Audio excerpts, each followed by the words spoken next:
मुझसे कई बार आकर वो पूछती थी, मैं अपनी एक्स की बात बता रहा हूँ, कि तुम्हें हमेशा ऐसा ज्ञान देने की क्यों आदत है।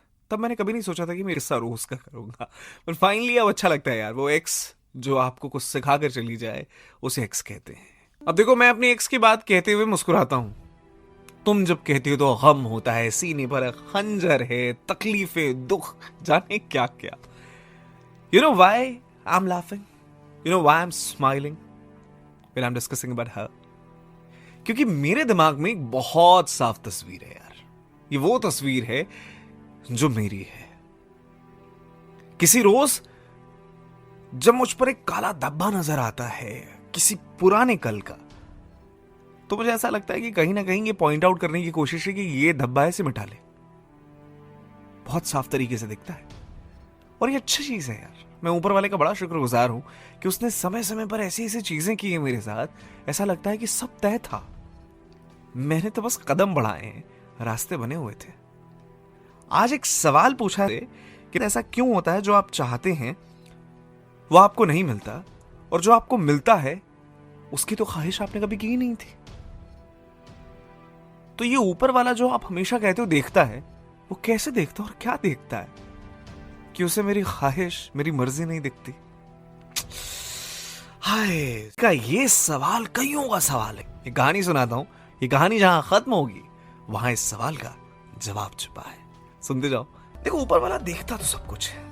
एक एग्जाम्पल देता हूं मैं तुम्हें, एक बहुत छोटा सा एग्जाम्पल है। जहां मैं रहता था, मतलब मैं बचपन की बात बताता हूं, वहां एक शख्स था जो बड़ा गरीब था यार।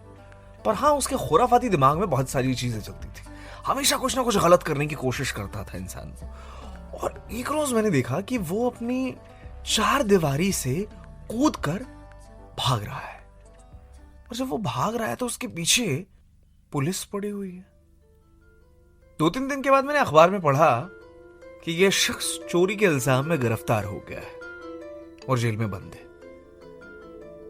पर कहानी यहां खत्म नहीं हुई। उसके बाद मैंने देखा कि कुछ ही महीनों के बाद वो इंसान जेल से छूटकर आता है, और जो उसकी कमाई है वो इतनी ज्यादा हो गई है कि वो एक छोटी सी झोपड़ी कब महल में तब्दील हो गई। ये हम देखते रह गए। जिस घर को अब तक मैं ऐसे खड़े खड़े देख लेता था, अब सर उठाना पड़ता था बड़ा ऊंचा।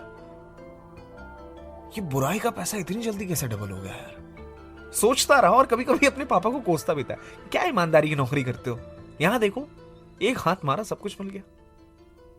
इसके बाद क्या हुआ, उनके घर में उनके बड़े वाले बेटे की शादी थी। मैं जब उस शादी में गया, सच बता रहा हूं, मेरी आंखें खुली रह गई। इतना पैसा अंधाधुन, मतलब बहाया जा रहा था जिसे कहते हैं। वो ढोल नगाड़े वालों के ऊपर ऐसे गड्डियां फेंकी जा रही थी नोटों की। वो आसमान में मुझे साफ, उस समय 500 और 1000 के नोट चलते थे, वो साफ नजर आते थे।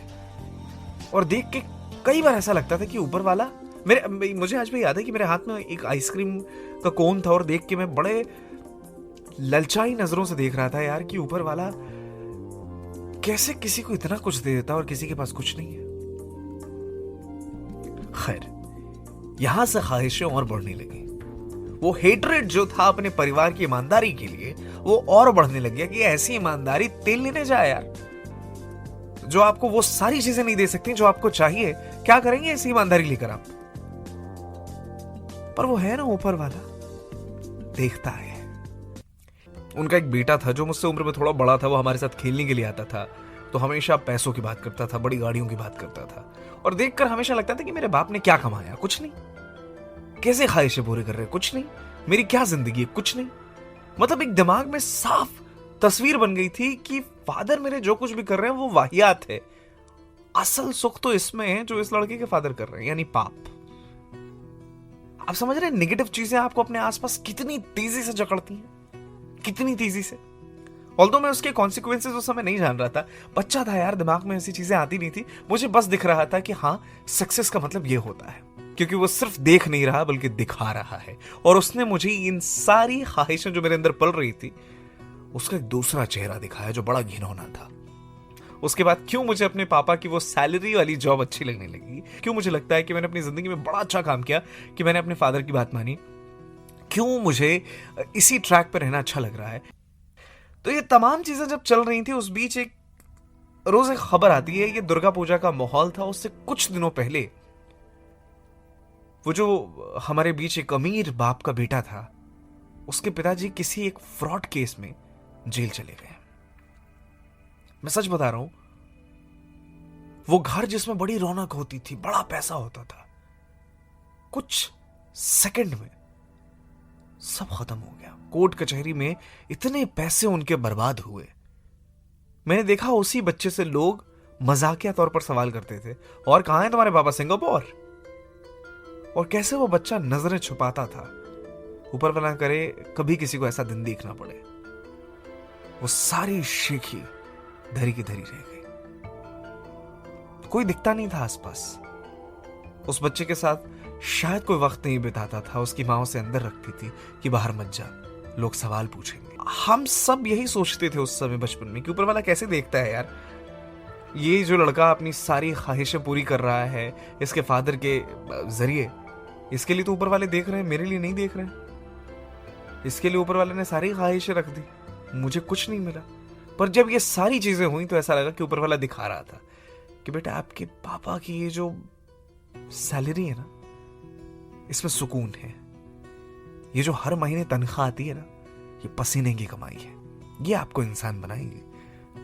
उसके बाद फिर हम वहां कभी रहे नहीं, तो मुझे आगे का नहीं मालूम। बट आई एम श्योर मुझे जितनी खुशी है अपनी सैलरी हर महीने कमाने के बाद, शायद ऐसी खुशी उस शख्स को नहीं होगी जो जुर्म की दुनिया से ही पैसे कमा रहा है या किसी और तरीके से कमा रहा है, जिसमें ऊपर वाले की बरकत नहीं है।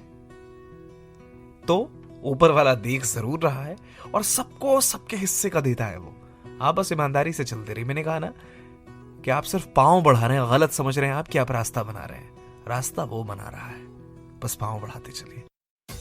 कैसे चल रहा है? अच्छा लग रहा है ना? अगर हाँ तो ज़रूर आइए।